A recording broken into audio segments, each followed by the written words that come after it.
SS Rajamouli పాట 10,000 కోట్లు. జై శ్రీరామ్. నేను మీ Dileep daring star YouTube channel. ఏంటి ఎస్ఎస్ రాజమౌళి గారు 10,000 కోట్లు పాట పాడడం ఏంటి అనుకుంటున్నారా? SSMB 29 ఫిలింకి ఎస్ఎస్ రాజమౌళి గారు దాదాపు 10,000 కోట్ల బిజినెస్ చేయాలని టార్గెట్గా పెట్టుకున్నారంట. థియేట్రికల్గా ప్లస్ నాన్ థియేట్రికల్గా కలిపి 10,000 కోట్ల బిజినెస్ చేయాలని టార్గెట్గా పెట్టుకున్నారంట. దాదాపు థియేట్రికల్ బ్రేక్ ఈవెన్ టార్గెట్ 4,000 నుంచి 5,000 కోట్లు ఉంటుంది. 120 దేశాల్లో రిలీజ్ కాబోతుంది SSMB 29. నిజంగా ఈ మాట విన్న తర్వాత రాజమౌళి మామూలుడు కాదండి, చేసినా చేస్తాడనిపించింది నాకైతే. ఇప్పటికైతే ఇది అఫీషియల్ కాదు, అన్అఫీషియల్గా చెప్తున్నారు.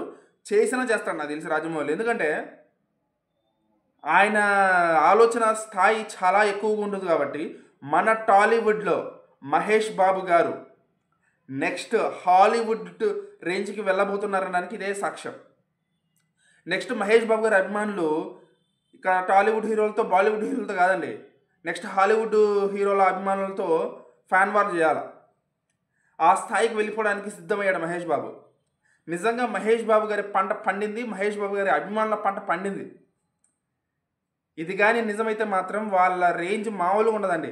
ఒక పవన్ కళ్యాణ్ గారి ఫ్యాన్గా చెప్తున్నా, మహేష్ బాబు గారు వరల్డ్ నెంబర్ 1 అయిపోతారు అంతే. మీరేమనుకుంటారు దీని మీద? కామెంట్ చేయండి కింద. జై హింద్.